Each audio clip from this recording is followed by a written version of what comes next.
13장 1절에 보면 그 후에 이 일이 있으니라. 이제 역사가가 지금 가르치고 있는데요. 오늘날 우리가 이제 역사서를 볼 때는 원인과 과정, 결과, 교훈을 보아야 하는 겁니다. 여기서부터 이제 다윗의 3기 인생이 시작이 되게 됩니다. 그래서 13장 이후에는 이제 다윗이 밧세바를 간음한 이후에는 어떤 일이 있었는지를 소개해주고 있습니다. 그래서 그 후에 이 일이 있었다라고 사무엘 저자가 우리에게 말해주고 있는 것입니다. 정말로 상상할 수 없는 끔찍한 일들이 다윗 왕가에서 일어나게 됩니다. 그 끔찍한 일은 다윗의 장자 암논이 배다른 동생 다말을 사랑한 데서부터 시작이 됩니다. 율법에는 그러죠. 근친 상간을 철저하게 금지를 합니다. 그런데 이 암논이 다말을 사랑하게 되어서 상사병에 걸리게 되고 이제 결국은 자기 침실로 끌어들여서요 강제로 강간을 하게 됩니다. 그래서 13장 14절에 보면 이 암논이요 그 말을 듣지 아니하고 다말보다 힘이 세므로 억지로 동침을 했다 이렇게 말씀하고 있죠. 이렇게 불행한 일이 이제 발생하게 되고요. 그래서 이제 암논은 성욕을 다 채우고 다말을 내쫓아 버리죠. 근데 아버지도 다윗이고 어머니도 동일한 친오빠가 하나 있었는데 그게 이제 다윗의 셋째 아들인 압살롬이었습니다. 그는 자기 여동생 다말이 이렇게 참혹한 일을 당하였으니까 가만히 있을 수가 없었을 것입니다. 그래서 이제 일을 가면서요 아주 2년 동안 준비를 하게 돼요. 그게 이제 13장 23절에 있습니다. 2주년 후에 에브라임 곁 바알 하솔에서 압살롬의 양털을 깎는 일이 있음에, 그러니까 이 중근동 지역에서 양털을 깎는 일은 이제 잔치날이죠. 그래서 압살롬은 이 잔치에 왕자들을 이제 다 초대를 합니다. 그래가지고 이 압살롬이 이날에 모든 이제 왕자를 초청하는 가운데, 그러니까 2년이 지났으니까 암논이 이 일을 전혀 기억하지 않고 있었을 것이에요. 그래서 이제 29절에 보면 이제 압살롬의 사원들이 이제 그 사전에 분부한 대로 암논에게 행했다. 이거는 이제 암논을 죽게 하고요. 그리고 이제 압살롬은 아버지 다윗을 이제 피해서 도망해서 이제 망명을 하게 됩니다. 거기가 어디냐면 아람 족속의 소국이제 구술, 구술로 망명을 하게 되는 거죠. 이렇게 이제 장남은 죽고요. 셋째 아들 압살롬은 구술로 망명을 떠나고 다윗은 아들들 때문에 이제 슬퍼하고 있었습니다. 그리고 이러한 큰 사건이 있은 후에 이제 3년이라는 세월이 흐르게 됩니다. 그래서 13장 38절에 보면 압살롬이 도망하여 그술로 가서 거한 지 3년이라. 다윗 왕의 마음이 압살롬에게 향하여 간절하니 암논은 이미 죽었으므로 왕이 위로를 받았음이더라. 이게 좀 번역이 별로 좋지 않죠. 암논이 죽은 것에 대한 다윗의 마음이 어느 정도 진전되었다. 그렇게 하는 것이 좋을 것 같습니다. 이제는 죽은 아들은 이제 어쩔 수 없는 거죠. 그리고 이제는 다윗의 마음 가운데 그술로 가서 고생하는 압살롬을 생각하는 마음이 다시 생기기 시작을 했는데 이것이 이제 바로 부모의 마음이 되죠. 그래서 이제 14장에는 이렇게 이제 압살롬에 대한 다윗의 마음이 어느 정도 풀렸다 하는 것을 안 요압이요 이제 눈치를 채고 이제 중재해 가지고요 압살롬이 다시 예루살렘으로 돌아오게 하는 그런 이야기가 기록이 되어 있어요. 그래서 이 군사령관 요압의 중재로 압살롬이 3년 만에 다시 예루살렘으로 돌아오게 돼요. 그런 이제 내용들이 이제 14장에 쭉 흘러가는데, 근데 이제 압살롬이요 예루살렘으로 왔어도 아버지 다윗 왕의 얼굴을 보지 못합니다. 그러니까 다윗 왕은 여전히 마음이 풀리지를 않는 거죠. 그래서 이 압살롬이 예루살렘에 돌아왔지만 이제 2년 동안 아버지 다윗을 만나 보지 못하게 됩니다. 그런데 14장 25절을 보면 이 압살롬이 어떠한 인물인가? 온 이스라엘 가운데 압살롬 같이 아름다움으로 크게 칭찬받는 자가 없었으니 외모적으로 아주 대단한 그러한 사람이었어요. 그래서 이제 그술에서 3년, 예루살렘에서 2년, 총 5년 동안 아버지 다윗의 얼굴을 보지 못하니까 이 압살롬이 아주 답답해해요. 그래서 2년 전에 그술로 사람을 보내가지고 자기를 예루살렘으로 오게 한 요압을 이제 불러요. 그런데 이 요압이 오질 않습니다. 그러니까 이제 이 압살롬이 자기 성격대로 요압의 밭에 불을 질러버리니까 이제 요압이 할 수 없이 압살롬에게 오게 되죠. 그때 이제 압살롬이 요압에게 할 이야기를 이제 하게 되는데, 이렇게 해가지고 결국은 이제 왕이요 압살롬하고 이제 만나게 되는 거예요. 그래서 14장 32절 이렇게 보시면 32절 33절에 보면 이제 5년 만에 아들과 왕이 재회를 하는 거죠. 그런데 이 압살롬이 오랜만에 아버지의 얼굴을 뵙게 되고요, 아버지 볼에 입을 맞추는데 압살롬이 두 가지를 느끼게 합니다. 첫째는 자신을 향한 아버지의 정감, 여전히 싸늘하구나 하는 것을 깨닫게 되고, 두 번째는 그동안 이제 이 다윗이요 우리아의 아내 밧세바의 간음 사건으로 인해서 얼마나 많이 아파하고 밤마다 눈물로 베개를 적시는 그러한 회개의 세월을 보내기 때문에 이 5년 동안에 다윗이요 아주 몇십 년 늙어버린 거죠. 그래서 이 압살롬이 이 아버지 다윗의 모습을 힐끗 보고는 뭐야, 아버지가 늙었잖아, 천하의 다윗 왕이 이렇게 약해질 수 있나 하면서 이제 압살롬이 욕심을 품기 시작합니다.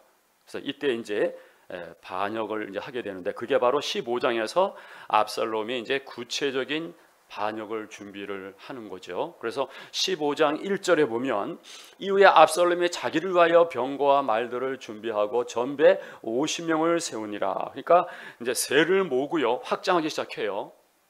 그래서 이제 압살롬이 일찍 일어나서 성문길 곁에 서서 이제 어떤 사람들이 송사가 있어서 다윗 왕에게 재판을 청하러 오는 사람들을 이제 가로채기 시작하는 거예요. 그래가지고 왕의 재판을 받기 위해서 억울하고 고통 가운데 있는 백성들의 마음을 훔치기 시작합니다. 그래서 얼마나 연기를 잘하는지 15장 5절에 보면 사람이 가까이 와서 절하려 하면 압살롬이 손을 펴가지고 그 사람을 붙들고요 입을 맞추는, 이렇게 해서 백성들의 마음을 훔치기 시작하고요. 아까도 말씀드린 대로 외모가 뛰어나니까 이러한 인기 작전이 통하는 거죠. 그래서 이제 15장 7절에 보면 이제 4년 만에 드디어 이제 4년 동안 반역을 준비를 하는 거죠. 그렇게 준비를 한 다음에 어느 날 이제 아버지한테 아버지 헤브론으로 가겠습니다 이렇게 얘기를 합니다. 근데 아버지 다윗은요 설마 반역을 하겠나 그러한 생각을 전혀 못하는 거죠. 그런데 이때에 이제 헤브론으로 가서 본격적으로 반역을 일으키게 되죠. 그때에 아히도벨 이 모략가까지 합세해서 이제 압살롬의 세력이 아주 커지게 됩니다. 그래서 15장 12절을 보면 이 지혜로 다윗 왕을 자문했던 아히도벨까지 압살롬 편에 서니까 이제 압살롬에게 돌아서는 백성들이 많아지게 돼요. 이렇게 해가지고 이제 반역이 성공적으로 가게 되는데요.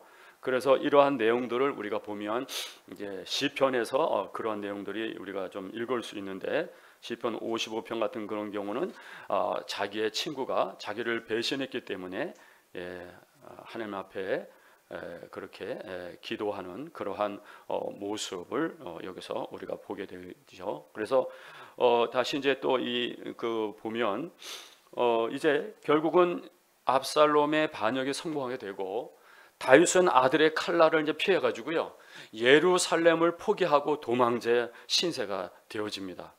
그러니까 이제 다윗이 밧세바를 간음한 이후에 약 한 10년 정도의 세월이 지난 것 같으죠. 그 10년 동안 다윗은 얼마나 고통스럽고 어려운 날들을 보내는지 하루도 마음 편한 날이 없었을 것이고, 매일 눈물로 시간을 보내는, 대부분 자기가 지은 죄의 열매를 해결한 일에 남은 인생을 허비하는 그러한 안타까운 다윗의 노년을 볼 수가 있습니다. 이제 다윗은 그의 사람들이 함께 이제 도망을 가는 거죠. 그래서 15장 23절에 보면 그 이제 유다 광야로 이제 피신을 하게 되는데, 기드론 시내를 지나서 감람산을 지나서 유다 광야로 피신하는 그러한 다윗의 모습을 보게 되는데, 그러면서도 15장 31절에 보면요, 후반부에 보면 여호와여 원컨대 아히도벨의 모략을 어리석게 하옵소서 하니라, 이렇게 다윗이 기도를 하였다 하는 거죠. 그리고 이제 16장에는 보면 16장 5절 이하에 보면 사울의 친족 시므이의 이야기가 나와요. 이 시므이는 사울이 정권을 잡았을 때 한 자리 했던 그러한 인물이 아닌가 추정해 볼 수 있어요. 그런데 다윗 시대가 되니까 이제 다윗 시대가 되니까 피해를 보았는지요, 다윗을 미워하게 돼요. 그래서 다윗이 피난길을 떠나게 되니까 계속 쫓아오면서 돌을 던지면서요, 피 흘린 자여, 사악한 자여, 가거라, 가거라 하면서 이제 다윗을 저주하게 됩니다. 그래서 거기에 보면 9절에 보면 16장 9절에 보면 수라의 아들 아비새가 왕께 어찌하오되 이 죽은 개가 어찌 내 주 왕을 저주하리까, 청컨대 나로 건너가서 저의 머리를 베게 하소서. 이렇게 얘기를 할 때 다윗이 참 의미심장한 얘기를 하게 됩니다. 그게 바로 10절에 나오는데요, 중간에 저가 저주하는 것은 여호와께서 저에게 다윗을 저주하라 하심이니 내가 어찌 그리하였느냐, 할 자가 누구겠느냐 하고, 그러니까 들을 귀가 있는 다윗이었습니다.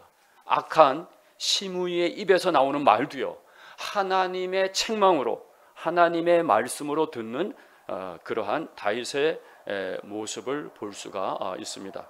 보통 사람 같으면요, 그렇지 않아도 기분 나쁜데 너 뭐야, 잘 걸렸다, 막 이렇게 분노를 표출할 텐데 다윗은 그렇게 하지 않았다는 거예요. 그래서 다윗의 마음 가운데 한 가지 마음이 있는 거죠. 하나님, 나를 불쌍히 여겨 주십시오. 그러한 마음으로 이러한 어려움을 지금 이겨 나가고 있는 것입니다. 그리고 이제 16장 13절 14절에 보면 또 한 인물, 다윗의 측근 가운데 후세라는 지혜자가 있지요. 당시의 대표적인 지혜자가 이제 아까 말씀드렸던 아히도벨과 후세인데, 이제 아히도벨은 다윗을 배반하고 압살롬에게 붙어 있고, 후세가 남아 있는데 이 후세가요, 다윗을 돕기 위해서 압살롬에게 위장 전향을 하는 장면이 이제 15절 이하로 쭉 기록이 되어 있습니다. 그래서 이제 다윗을 돕기 위해서 다윗을 배신한 것처럼 연기하고 있는 후세가 이 압살롬 쪽에 같이 가 있는 거죠. 그래서 이제 16장 21절 이하 보면 아히도벨의 첫 번째 모략이 나옵니다. 아주 악하면서요, 지혜로운 모략이 기록이 되어 있어요. 그러니까 아버지 다윗의 후궁들과 옥상에서 백주 대낮에 백성들이 보는 앞에서요, 동침하도록 해가지고 백성들이 빨리 입장을 정리하도록 하는 이 아히도벨의 첫 번째 모략이 기록이 되어 있습니다. 그러니까 백성들의 입장에서는 다윗의 인품이 워낙 훌륭해가지고요, 이러한 일이 있어도 결국 아버지와 아들의 마음이 회복되지 않을까 하는 그런 마음이 있는 거죠. 그런데 그런 마음을 이 아히도벨이요 간파를 하고, 이번 아버지와 아들의 관계는 결코 회복될 수 없는 관계임을 보여주고요, 많은 백성들이 이제는 힘이 있는 압살롬에게 붙도록 하는 아주 악하고 지혜로운 모략을 세웠던 거죠. 이렇게 해가지고 나단이 다윗을 책망할 때 당신은 은밀히 행했지만 당신의 부인들이 백주 대낮에 옥상에서 그러한 참혹한 일을 당하리라, 그렇게 말했던 그 말 그대로 성취가 되어지게 됩니다. 그래서 이제 16장 23절에 이제 아이도벨이 하는 말이 하나님의 말씀과 같이 여겨질 정도로 아주 보통 지혜자가 아니었다는 거죠. 그러니까 그만큼 이 다윗에게는요 아주 큰 위협이 되었다는 거죠. 그리고 이제 또 17장에서는요 17장 1절에는 이 아이도벨의 두 번째 계략이 기록이 되어 있습니다. 역시 기가 막히는 계략인데 이제 아이도벨은 이제 그렇게 보는 거죠. 현재 다윗과 그의 일행들이 다 이제 아주 피곤하고요 기진맥진한 그러한 상태인 것을 간파하는 거죠. 그래서 오늘 밤에 바로 기습 공격을 해야 한다는 거죠. 그래서 특공대 12,000명을 끌고 가가지고 기습 공격을 하면 반드시 승리한다는 계략을 내게 됩니다. 그런데 그때에 위장 전향을 하고 있던 후세가 이렇게 말합니다. 17장 7절 8절 보면 후세가 압살롬에게 이르되 이때에는 아이도벨의 베푼 모력이 선치 아니하니이다 하고 또 말하되 왕도 아시거니와 왕의 부친과 그 종자들은 용사라 저희는 들에 있는 곰이 새끼를 빼앗긴 것 같이 격분하였고 왕의 부친은 병법에 익은 사람인즉 백성과 함께 자지 아니하고 이렇게 왕도 아시거니와 하면서 아주 지혜롭게 말을 진행해가요. 결국은 아이도벨은 기습 공격을 하자 얘기했던 거고 후세는요 시간을 조금 더 두고 잘 준비해가지고 아주 총공격을 하자 하는 그러한 서로 상반된 그러한 의견을 얘기를 하게 되는 거죠. 그런데 이때 하나님의 섭리와 역사가 있는 겁니다. 그게 17장 14절입니다. 자, 우리 함께 한번 읽어볼까요? 17장 14절 시작. 압살롬과 온 이스라엘 사람들이 이르되 아렉 사람 후세의 모략은 아이도벨의 모략보다 낫다 하니 이는 여호와께서 압살롬에게 화를 내리려 하여 하사 아이도벨의 좋은 모략을 파하기로 작정하셨음이더라. 그렇죠? 이때 하나님께서 간섭하셔서 후세의 입술에 힘을 실어주고요. 또 압살롬의 그 판단력을 흘게 함으로 그 구원의 빛을 다윗에게 비춰 주셨던 거죠. 그래서 이 다윗이 피난길을 가면서 기도를 했지 않습니까? 아까 아이도벨의 모략을 밀어나게 해 주십시오. 그 기도가요 응답이 되어지는 거죠. 그리고 이제 17장 23절에는 보면 이 지략가인 이 아이도벨이 자기의 그 계략이 시행되지 못함을 보고요 집으로 가가지고 자살을 하게 됩니다. 그리고 그런 가운데서도 참 그 다윗을 도와주는 많은 아주 고마운 사람들이 있었어요. 17장 27절에 보면 암몬 사람 소비, 로데발 사람 마길, 길앗 사람 바르실레와 같은 그러한 사람들이죠. 이러한 인물들이 위기에 빠진 그러한 다윗을 아주 세밀한 배려로 도와주게 됩니다. 그리고 이제 18장에서는요 1절을 보면 다윗이 이제 군대를 정비하는 그러한 이제 일을 하는데 천부장과 백부장을 세우게 되고 또 18장 2절에서 보면 다윗이 요압의 휘하에 또 아비새의 휘하에 이때의 휘하에 다시 이제 군대를 아주 효율적으로 정비하고 식량을 확보하고 또 체력을 회복하고 군대를 정비하면서 싸울 그러한 기반을 이제 아주 만반에 갖추게 되죠. 그때 다윗이 군인들에게 신신당부를 해요. 18장 5절인데요. 나를 위해서 젊은 압살롬 아들이죠. 너그러이 대하라. 그 이야기를 했고 백성들도 다 그 이야기를 들었다는 거예요. 그런데 이제 보면 이 군인의 수로 따지면 게임이 되지 않지만요. 하나님께서 예비해 놓으신 그러한 지리적인 여건, 늪이라든지 가시덤불이라든지 계곡이라든지 낭떠러지 등에 의해서 많은 적들이 죽게 되면서 이번 전쟁에 다윗이요 아주 극적으로 이제 승리를 하게 됩니다. 전적인 하나님의 도우심이었어요. 근데 이때에 요압이 결정적인 실수를 하게 됩니다. 압살롬이 도망을 하다가 그 자랑하던 그 머리카락이 상수리 나무에 걸리게 되고, 그것을 요압이 어떻게 처리를 하냐면 18장 14절을 한번 보세요. 요압이 가로되 나는 너와 같이 지체할 수 없다 하고 손에 작은 창 셋을 가지고 와서 상수리 나무 가운데서 아직 살아있는 압살롬의 심장을 찌르니 요압의 병기를 맡은 소년 열이 압살롬을 에워싸고 쳐 죽이니라. 이렇게 다윗의 명령을 무시하고요, 압살롬을 잔인하게 죽여버립니다. 그러니까 이렇게 왕인 다윗의 명령을 거역하니까 요압이요 다윗의 버림을 받게 되는 거죠. 이후에 다윗은 압살롬이 죽었다는 소식을 전해 듣고 매우 슬퍼하게 되죠. 이렇게 해서 이제 압살롬의 난은 평정이 되고 다윗은 다시 예루살렘으로 복귀하지만 이 다윗의 마음에는요 큰 상처가 남게 됩니다.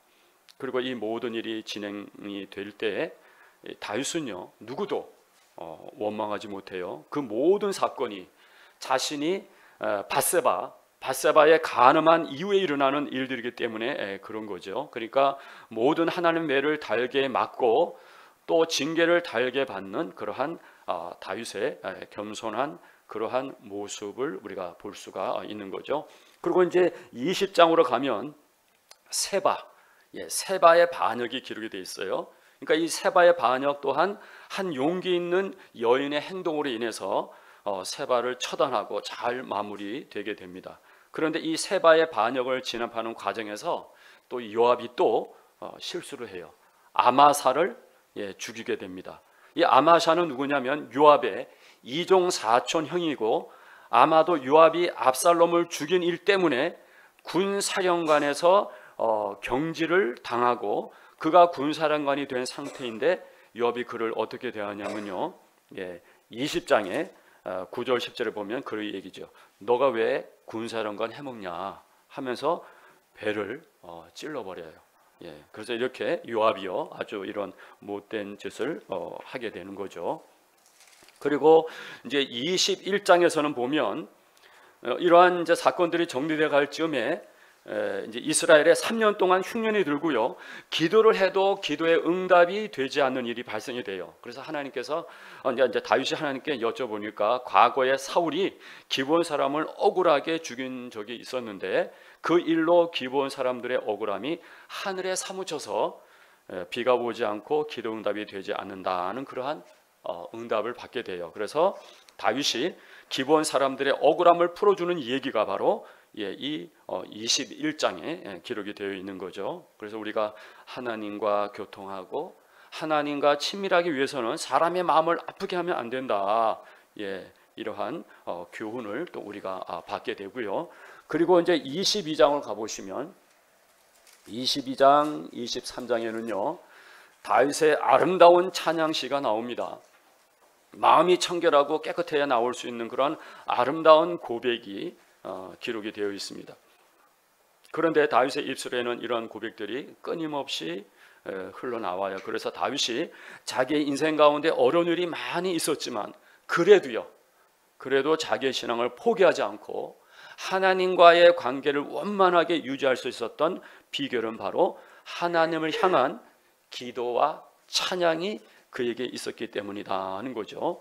자, 22장 22절 23절 한번 우리 같이 한번 읽어 보십니다. 22장 22절 23절 시작. 이는 내가 여호와의 도를 지키고 악을 행하여 내 하나님을 떠나지 아니하였으며 그 모든 규례를 내 앞에 두고 그 율례를 버리지 아니하셨음이로다. 다윗의 노년에 많은 어려움이 있었지 않습니까? 그런데 끝까지 율법을, 하나님의 말씀을 붙잡으려고 애를 쓰는 그러한 다윗의 모습이 기록이 되어 있죠. 그러면서 그는 끝까지 하나님을 붙잡는 그러한 모습을 우리가 보게 되죠. 22장 50절 한번 보세요. 이러므로 여호와여 내가 열방 중에서 주께 감사하며 주의 이름을 찬양하리이다. 이러한 다윗의 모습을 우리가 보게 되고, 그리고 이제 23장에는 다윗이 밧세바를 가늠한 이후에 얼마나 어려운 세월을 보냈습니까? 그래도 원망 불평하지 않고 하나님의 매를 달게 순히 받으면서 그의 마지막 고백을 이런 아름다운 시편으로 올려드렸다는 것을 우리가 보게 될 때 참 어떻게 보면 다윗의 아주 위대함을 우리가 느끼게 되는 거죠. 자, 보시면 23장 1절, 이는 다윗의 마지막 말이라. 이새의 아들 다윗이 말하며 높이 올리운 자, 야곱의 하나님에게 기름 부음을 받은 자, 이스라엘의 노래 잘하는 자가 말하도다. 여호와의 신이 나를 빙자하여 말씀하시며 그 말씀이 내 혀에 있도다. 이스라엘의 하나님이 말씀하시며 이스라엘의 바위가 내게 이르시기를 사람을 공의로 다스리는 자, 하나님을 경외함으로 다스리는 자여. 예, 이 다윗은 공의로운 왕이었고 정의로운 왕이었습니다. 그리고 그는 하나님을 두려워하는 마음과 그러한 자세로 백성을 다스렸다는 것이죠. 자, 23장 4절 우리 함께 읽어볼게요. 시작. 저는 돋는 해 아침 빛 같고 구름 없는 아침 같고 비 후의 광선으로 땅에서 움이 돋는 새풀 같으니라 하시도다. 예, 다윗이 하나님의 매를 달게 순이 10여 년 이상 받고 난 다음에 드디어 이제 하나님과의 관계가 다시 회복이 되어서 움이 돋는 새풀과 같이 다시 하나님과의 신앙이, 그리고 그의 어떤 영적인 신앙이 다시 이제 일어서는 회복된 다윗의 모습을 여기서 우리가 보게 되어집니다. 자, 그리고 이제 24장으로 가보면 다윗이요 또 한 번의 결정적인 실수를 하는 장면을 우리가 여기서 보게 됩니다. 그게 뭐냐면 인구조사죠. 인구조사. 자, 24장 1절을 한번 보세요. 여호와께서 다시 이스라엘을 향하여 진노하사 저희를 치시려고 다윗을 감동시키사 가서 이스라엘과 유다의 인구를 조사하라 하신지라. 자, 여기 보면 다윗을 격동시키사, 번역이 좀 잘못된 거죠. 이 번역 1절을 다시 우리가 이제 얘기를 하면 여호와께서 다시 이스라엘을 향하여 진노하사 그들을 치시려고 한 것은 다윗이 신하들을 충동질해서 가서 이스라엘과 유다의 인구를 조사하라고 했기 때문이다. 이렇게 돼야 되죠. 그러니까 하나님이 다윗을 충동시킨 것처럼 그렇게 번역이 되어 있는데 하나님께서 다윗을 충동시킨 것이 아니고요. 다윗이 신하들을 충동질해서 인구 조사를 하라고 했다는 거예요. 이 말씀이 역대상 21장 1절에 나와 있죠. 여기 보면 다윗이요 순간 마귀에게 충동질을 당했다는 거죠. 그러면 하나님께서 다윗에게 죄를 짓게 하신 것처럼 그렇게 번역이 되어 있는데 이것은 잘못된 번역이고, 다윗이 마귀의 충동질을 당해서, 그리고 다윗이 신하들을 충동질해서 인구 조사를 하게 되는 거죠. 결국은 뭡니까? 내가 정치를 잘해서 나라가 이만큼 번성했다고 하는 교만한 마음이 이 다윗에게 든 거죠. 참 이러한 것을 우리가 참 교훈을 받아야 되겠죠. 자, 24장 10절을 한번 보세요. 24장 10절. 자, 24장 10절 한번 우리 같이 한번 읽어 보십니다. 시작. 다윗이 인구 수를 조사한 후에 그 마음에 자책하고 여호와께 아뢰되 내가 이 일을 행함으로 큰 죄를 범하였나이다. 여호와여 이제 간구하옵나니 종의 죄를 사하여 주옵소서. 내가 심히 미련하게 행하였나이다 하니라. 그렇죠? 이렇게 해서 회개하여서 용서를 받습니다. 하지만 역시 하나님의 징계가 임하게 되죠. 그래가지고 이제 전염병 온역이 발생해서 7만 명이나 죽게 되어집니다. 자, 그래서 자 24장 13절 한번 보세요. 12절 13절 또 함께 읽어볼게요. 시작. 가서 다윗에게 말하기를 여호와의 말씀에 내가 네게 세 가지를 보이노니 너는 그 중에서 하나를 택하라. 내가 그것을 네게 행하리라 하셨다 하라. 가시 다윗에게 이르러 고하여 가로되 왕의 땅에 7년 기근이 있을 것이니까 혹시 왕이 왕의 대적에게 쫓겨 석 달을 그 앞에서 도망하실 것이니까 혹시 왕의 땅에 3일 동안 온역이 있을 것이니까 왕은 생각하여 보고 나를 보내신 이에게 대답하게 하소서. 예. 그래서 결국은 그 전염병 온역이 발생해서 7만 명이 죽게 되어지는 거죠. 15절에. 그래서 결국은 이 아라우나의 타작마당을 사가지고 제사를 드림으로 하나님의 징계가 멈춰 서게 되는 그러한 이야기가 그 후반에 기록이 되어 있습니다. 자, 그래서 16절을 보면 천사가 예루살렘을 향하여 그 손을 들어 멸하려 하더니 여호와께서 이 재앙 내림을 뉘우치사 백성을 멸하는 천사에게 이르시되 족하다 이제는 내 손을 거두라 하시니 때에 여호와의 사자가 여보서 사람 아라우나의 타작마당 곁에 있는지라. 다윗이 백성을 치는 천사를 보고 곧 여호와께 아뢰어 가로되 나는 범죄하였고 악을 행하여 쌌거니와 이 양 무리는 무엇을 행하였나이까? 청컨대 주의 손으로 나와 내 아비의 집을 치소서 하니라. 그래서 이 아라우나 타작마당이 나중에요 솔로몬의 성전의 터가 되어지는 거죠. 우리도 하나님 앞에서 죄를 지었을 때 그 자리에서 회개를 하면 하나님께서 용서하여 주시지만, 그러나 하나님의 징계, 하나님의 징벌은 우리에게 고스란히 온다는 사실 우리가 늘 명심을 해야 합니다. 그리고 우리가 하나님의 사랑의 매를 달게 맞았을 때에 그 자리가 오히려 은혜의 자리로 은혜의 기회가 될 수 있다는 거예요. 이렇게 그 아라우나 타작마당이 솔로몬의 성전의 터가 되는 그런 장면이 이제 이렇게 이후에 나오는 것을 볼 수가 있습니다. 이처럼 우리가 다윗의 인생을 이제 살펴보았는데요, 그의 인생이 완벽하지는 않았습니다.